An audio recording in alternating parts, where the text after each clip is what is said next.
affirming of the vitality and significance of our field, especially in our current time. I hope my words can contribute to this chorus of courageous voices and insightful, cutting-edge work. We're coming together on this day in celebration of ethnic studies, and it's no small detail that we're also gathering on a day of celebration and respect for planet Earth. Elohi, as we say in Cherokee, our nurturer and the one upon whom we all rely and who gives us life and so many gifts.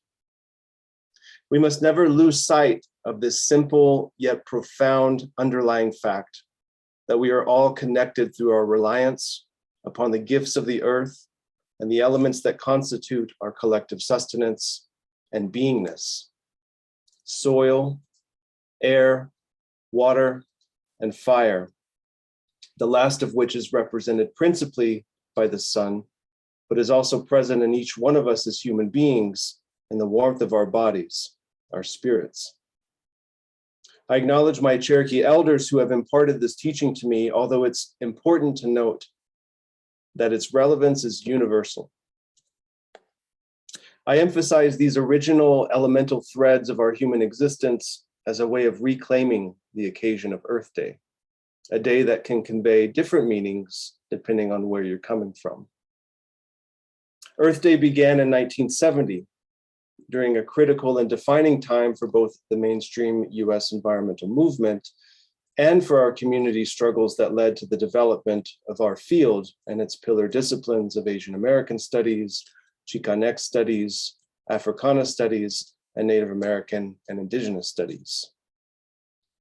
The organization of the first Earth Day was spurred by numerous cumulative concerns about the damage that industrial and extractive activities were doing to the vital systems of the planet. That this movement came out of anti-war and anti-imperialist activism in the heart of the empire known as the United States is significant. But equally significant is how the movement struggled to enlist the support and solidarity of BIPOC activists and communities, a fact that reflects our tensions with mainstream and whitewashed US environmentalism today. Of course, we need to underscore the contributions of individuals like Arturo Sandoval, a Chicano activist from New Mexico who was invited to help plan the inaugural Earth Day. As the only person of color in that space, Sandoval saw the glaring holes in the fabric of the environmental movement and sought to address them in meaningful and lasting ways. His continued work through the Center of Southwest Culture is a testament to his dedication to this cause. The environmental justice movement, galvanized by the foundational work of Dr. Robert Bullard, gained momentum in the 1980s, although it still encountered considerable obstacles along the same lines that Sandoval experienced. The deafening silence in mainstream circles around environmental racism, and the resulting perception from communities of color that environmentalism, as it was originally cast, was not a worthwhile arena for addressing their immediate and pressing concerns. Nevertheless, the countless scholars and activists who have contributed to this ongoing movement for environmental justice made significant headway in amplifying the concerns and voices of communities of color around the environmental injustices they experience. The movement has continued to evolve to meet new challenges and visions, as articulated by calls for climate justice and a just energy transition. And so while mainstream environmentalism still largely centers the voices of affluent white people, our communities continue to fight for visions of sustainability that center social justice and the dismantling of the oppressive and extractive systems and mindsets that have gotten us here in the first place. And this is where we rise as central players in the climate crisis. As ethnic studies scholars, we know the roots of the tensions between our respective communities and the mainstream US environmental movement.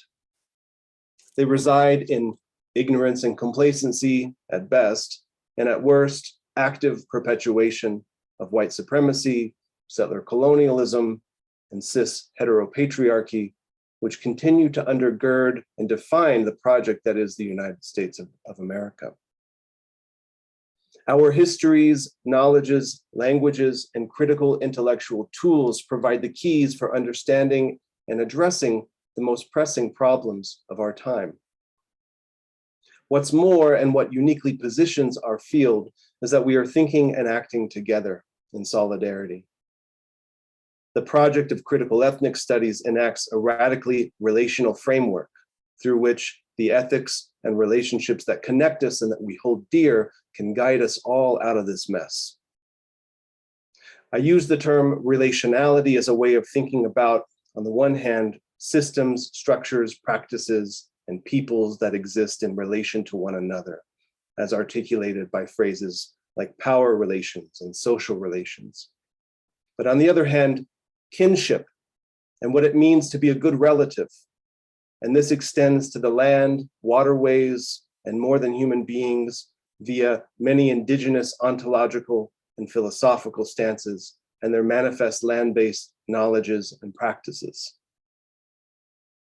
By radical relationality, I'm focusing more on the latter half of that meaning. As indigenous feminist scholars Cutcha Risling-Baldy and Melanie Yazzie write, quote, "Radical relationality is simply the ontology of being in relation to that describes all life and futurity.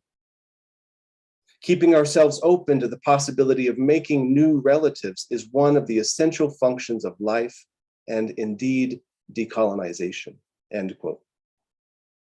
To Baldy and Yazzie, radical relationality articulates an indigenous feminist framework of care and kinship among all beings and guides a collective vision of counter-hegemonic and decolonial indigenous resistance. In my recent work, I'm intentionally couching such relational ontologies and practices within the discourse of technology. Through another act of reclamation, I'm proposing we redefine technology to reflect the simultaneously timeless and innovative ethos of relationality that offers a critical counterbalance to the current preoccupation with Western scientific technological approaches to the so-called climate crisis. In referring to our present circumstances as the so-called climate crisis, I'm taking a cue from Potawatomi climate justice scholar Kyle White, who purports that instead of a climate crisis, we are in fact experiencing a relational crisis throughout the world today. The severing of reciprocal and respectful relationships among and between human beings and the earth is a direct result of an ethos of domination and control, a virus that has spread throughout the world and manifests today in manifold systems, structures, and practices of racial capitalism, extractivism, colonialism, militarization, incarceration, heteronormativity, anti-Blackness, xenophobia, and numerous other ongoing and compounding acts of dispossession, destruction, exploitation, and marginalization. While narratives of Western science and technology have taken center stage as we confront the urgency and severity of climate change, solutions to the root problems lie in the ability of humans to shift our ethics in relation to the earth and other than human beings, as well as to each other. This shift will require us to draw on our frameworks and practices of relationality as subversive technologies. It pushes us to reconsider not only how we view the role of technology, but how we understand that which constitutes technology itself. Relational technologies can work to counteract dominant technocratic narratives of control over and management of the earth, and instead to reinforce our roles and responsibilities as kin. To help anchor this, I'll share with you a story. In the Cherokee oral tradition, the story of the origin of disease and medicine recounts how long ago the animal nations decided to take revenge on the human beings who had been killing them indiscriminately and without the proper acknowledgement of gratitude for their gifts of life. In retaliation, the animals created diseases to inflict on the human beings. For example, the spirit of little deer is said to cause rheumatism in hunters who take a deer without giving thanks. Ultimately, despite the disrespectful behavior of the human beings, the plants took pity on them and offered themselves as the many medicines Cherokees know today. This story teaches not only the obligation of Cherokee people to respect our animal relatives, both by learning from past mistakes and in understanding the power that other than humans can wield, but also that we owe a debt of gratitude to the plants for coming to the people's aid when they needed them most. This story reminds us what it means to be a human being, what it means to be in reciprocal relation to all of creation, and what the consequences are for when we stop acting as if we have any relatives at all. It's also a story of redemption, of the unfailing love that the earth shows for us, and in turn, our responsibilities to respect, caretake, and express gratitude for all life. And so here I want to transition and show you some of the ways as Cherokees we are enacting these responsibilities today, despite ongoing relentless assaults on our lands and culture. So I'm going to share my screen. I have a few slides just to change it up a bit.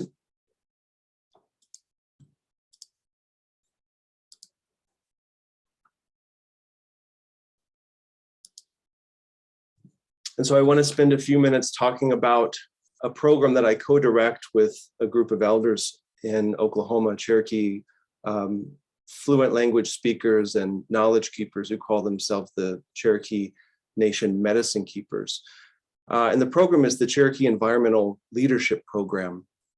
And what this is a result of years of relationship building and really working with the medicine keepers very closely on related projects. And this is our most recent development that really started back in 2017. And Dr. Coronin spoke a little bit about this in my introduction. It's funded by the National Science Foundation, as well as the Indian Land Tenure Foundation. And it's a land education program, again, that is a result of conversations that I've been having and facilitating the medicine keepers and the collective work that we do, really toward the goal of perpetuating our land-based knowledges, as well as working to conserve our tribal lands and exercising our ability to extend those conservation strategies even beyond the reservation in northeastern Oklahoma. And so it's a 3-year program. We had in 2017, when the grant project began, we had a curriculum development period that we conducted numerous workshops to really kind of think through what this could mean, what this could look like, and what was the significance of it to the elders. And so I'll be showing a couple of images and talking about some of the guiding principles of that. But this quote serves to kind of anchor really the endeavor as a whole. And this is from Crosland Smith. He's a Cherokee medicine keeper and a spiritual leader to the Cherokee Nation. He's in his 90s. He's a practicing medicine person. I work very closely with Crosland on a number of different projects, including a couple of books that he's published recently. But this quote here acknowledges that we have to do something to honor the spirit of this land. What this gets at is a number of different layers of why our work together is meaningful. One of those is, of course, as I've talked about previously, our relationship to land generally. But as you all may know, the Cherokee Nation in what is now called Oklahoma was not always there. We've been relocated forcibly from our homelands in the current, what is called the southeastern United States, and western North Carolina, eastern Tennessee, northern Alabama, and Georgia. And so it gets at these layers of complexity when it comes to being indigenous caretakers to a place that is home, even if it's not the homelands. And this is just an image of one of those days, taken during one of those days of workshops when we were discussing the curriculum that would inevitably or eventually become the Cherokee Environmental Leadership Program. And you notice that the significance to me of this photograph is that we're not in a boardroom with fluorescent lights and roller chairs and whatnot. We're seated around a fire, and it's outdoors, and it really was a way of honoring that original connection to land, to the sacred fire, and really put everyone at ease and taking it out of a kind of Western construct, if you will. And what came out of that meeting, these workshops, were 4 guiding principles. And they're really anchors for us as we continue this work despite COVID. We've been put on pause for quite some time due to the pandemic, but we are finally, and we'll have some good news as well later on toward the end of these slides, we're finally getting back together in early June. And in fact, the elders have already kind of convened around a related initiative, a related event, and it's things are looking up. And so fingers crossed that it stays that way. We can continue this work throughout the course of the next year. But our guiding principles that they determined were these phrases here, and I've translated them in English, but the script that you see is the Cherokee syllabary, and I'll say what that sounds like here in a minute. The first one, building a strong relationship to the land. So in Cherokee, Nigada, Gust, Didadada, we are all related. And this, as in many indigenous languages, expresses a relationship, not just between human beings, but between human beings and the land and the other than humans who reside and share the land with us. And so it's extensive, or it's expansive in the sense that it extends beyond the human. And number 2, teach by showing, learn by doing. So in Cherokee, the word for teach me actually translates to show me. And by that, it's implying a couple of different, main differences from what we might imagine this word to mean in English. It's implying that it's non-hierarchical, it's non-coercive, and it's experiential. And so that is a significant feature of the way that the elders envisioned the program and of education generally. It was a way of pushing back on their own experiences in boarding schools that, of course, attempted to strip them of their culture and language and connection to the land. Number 3, communalism and interdependence. If we work together, we'll get somewhere. And this also implies a sense of communalism, but also that each of us brings our individual gifts to the table. It also implies a futurity of hope and of concerted effort leading to a positive outcome, something that will benefit the people, benefit the community. And lastly, but perhaps most importantly, having a good time. Ali Heliji Dasti, or enjoyment, being joyful out on the land. And I think this is one of the most profound things or principles that they came up with, because it's seemingly simple, but at the same time, what's more radical in this day and age than indigenous people experiencing joy on the land after years of dispossession and forced assimilation and continued land theft. That is another principle that really guides us and really makes a huge difference when it's time to actually do the work together. And so these are some images of that work.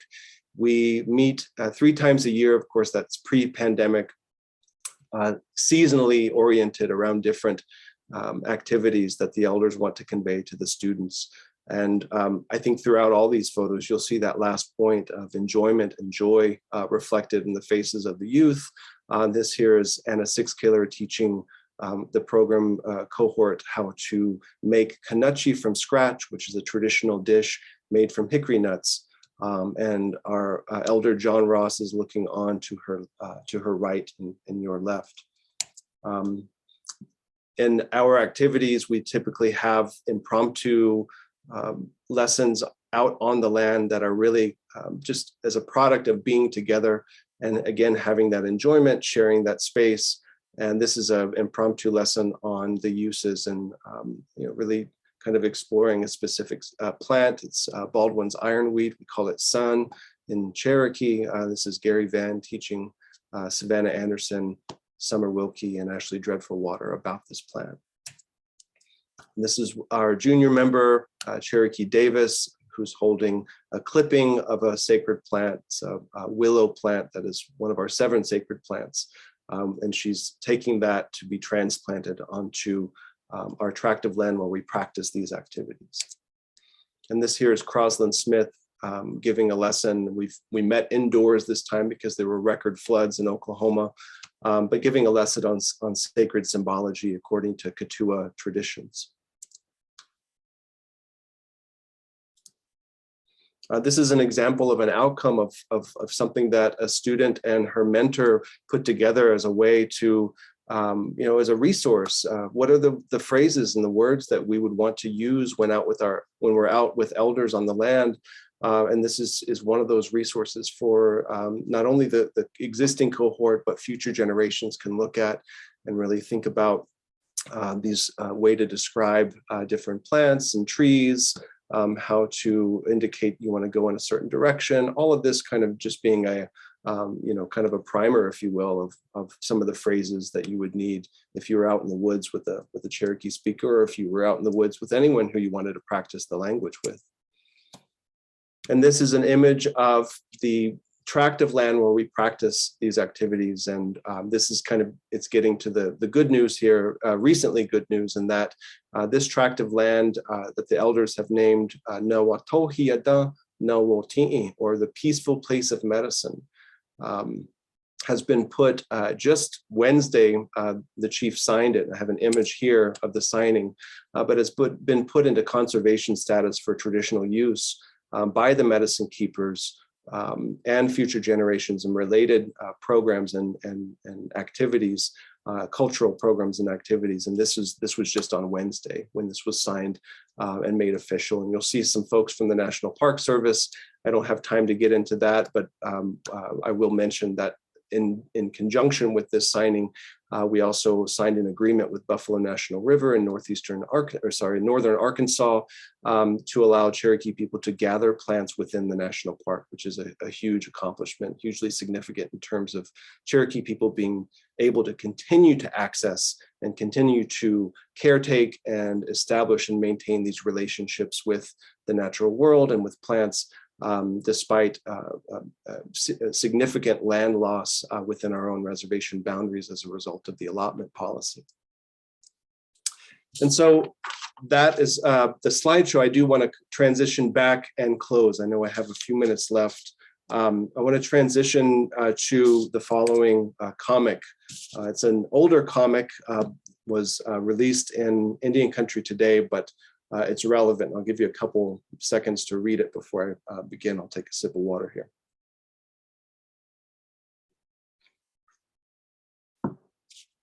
So I've been hearing a lot about demographic shifts lately through various media, especially podcasts, that for the second time in the history of these lands we collectively call Turtle Island, the majority population will be non-white.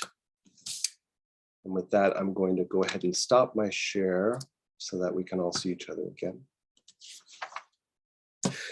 But as intriguing as this fact may be, we know that white supremacy is not solely dependent upon numbers.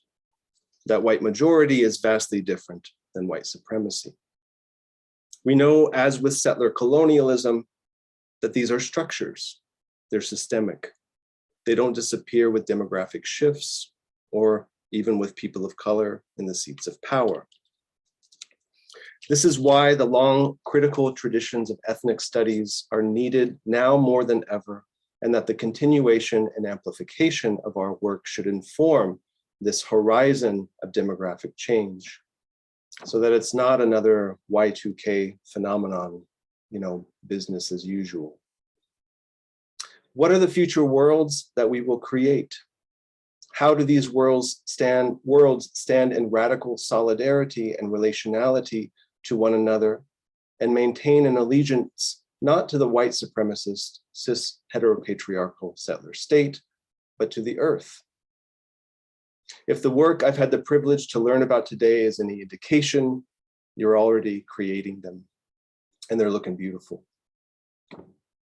We need to continue to view our struggles as land-based, connected by and through the land and on behalf of the land. As Arturo Sandoval observed in 1970 in his decision to help plan the first Earth Day celebration, and as countless water and land defenders have expressed in their fights against the continued assault of the earth and our more than human relatives, from Standing Rock to Wet'suwet'en, from Mauna Kea to the movement to stop Line 3.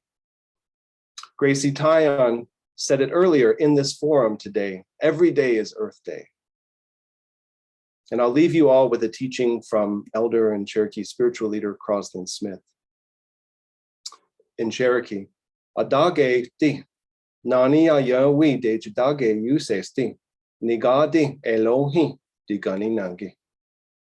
Honor all people with love, even to the last day on this earth. The future is us, it's ethnic studies. It's in our histories, our critical intellectual traditions, our radical visions, our cultures, knowledges, refusals, resistances, and ontologies of care.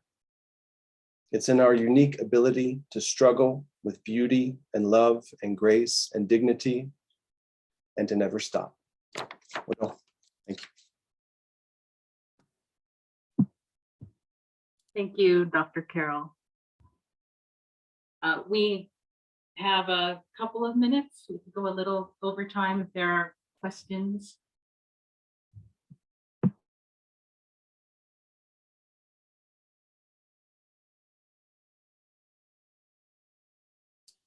I'll just say that this has been wonderful. Thank you, Faye. Thank you, the planning committee. Arturo, I think you had a major role in this as well. And I just am just energized by us getting together. I can't wait to do it in person again.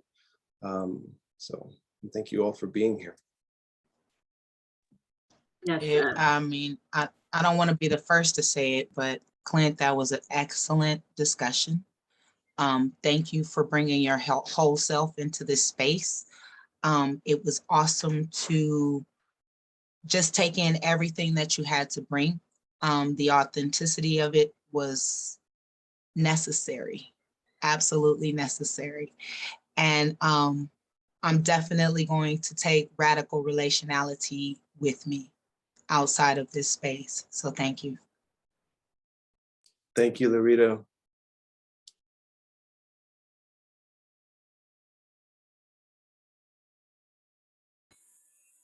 Clint, I just want to say thank you for such a beautiful and moving and powerful talk. I don't know if it was planned for this to be on Earth Day, but I really, okay, it was, okay. So I appreciate hearing from you on a day when that is largely unnoticed or kind of the same narratives that we hear every year.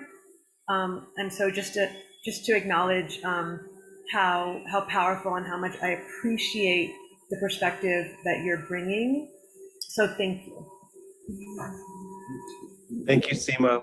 I just to be like totally honest, I was freaked out by this request and super nervous. So thank you for asking me. But I don't know, I dread keynotes because I gotta like put on that, like I you know, if there's anything more that will kind of make you feel like imposter syndrome, it's being asked to give a keynote, right? You got to act like you know what you're talking about. So thank you. I appreciate your thanks, Seema, and yeah, it was definitely something that was in conversation with all the day's activities and really drawing from that energy as well. So.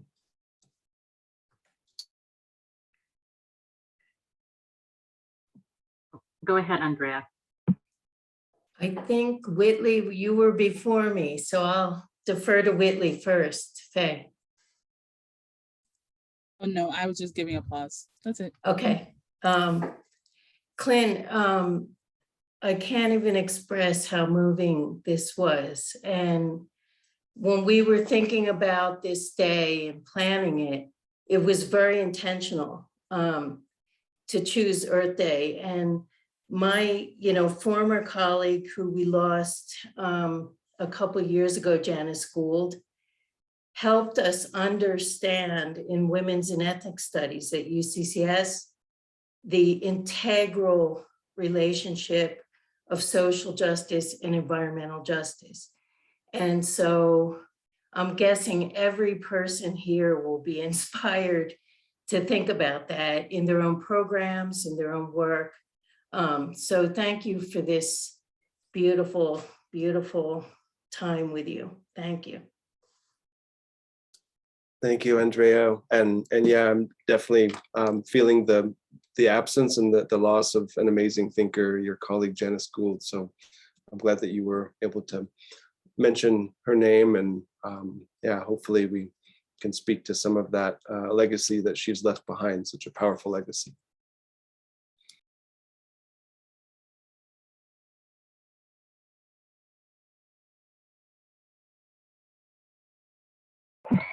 Right, if there aren't any other questions, I wanted to, again, thank you, Dr. Carroll, for that wonderful keynote. And thank you everyone for, participating. It's already been said, but all of the panelists today were really wonderful. It's really energizing to see all of the wonderful work that we are doing in ethnic studies here on the Front Range, to hear what our students are doing. It really is amazing. And I did want to again thank Andrea and Arturo and Cecilia. They, we've been planning this for months. It was also an excuse for us to meet once a month, because being in an ethnic studies, doing ethnic studies on the Front Range, it really, really requires having a strong network. And so it was great planning it together, and just, being a support system to one another. And I was hoping in creating this space today that we can build a stronger network, all of us together, so that we can, create alongside one another as ethnic studies scholars and students, in Colorado and Wyoming here on the Front Range. So our last— Hey, could I interrupt? Because we need to thank you for this titanic effort. You put this together so beautifully with your team. If not for you, we wouldn't be here together. Thank you so much. You're welcome. I just have loved, all the time that we spent together. I love my department here at CU Denver. And I just knew all of the great work we were doing across our campuses and wanted us all to come together. So really, it hasn't really felt like labor, because it has been a labor of love. So thank you everyone for being here and creating this space with us. We do have one more event if you guys are, not tired out. So the last, in 10 minutes from at 4:30, we have a happy hour. So again, if you guys are not sick of being on your screens, it would be wonderful for us all to just kind of share what we're doing, build collaborations. I would really love for there to be more work that we do together across our campuses.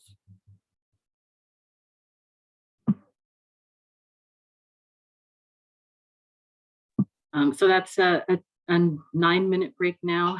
I hope to see you back at 4:30, but also understand it's been a long day on the computer. If you need to take a rest as well. You know where to find us, you know our emails, and I'll have the recordings up if I can figure out how to do that in a hopefully timely manner. Thank you, everyone. Yeah, thanks to all. It's been phenomenal. I'll see you all in a few minutes. So ciao. Bye.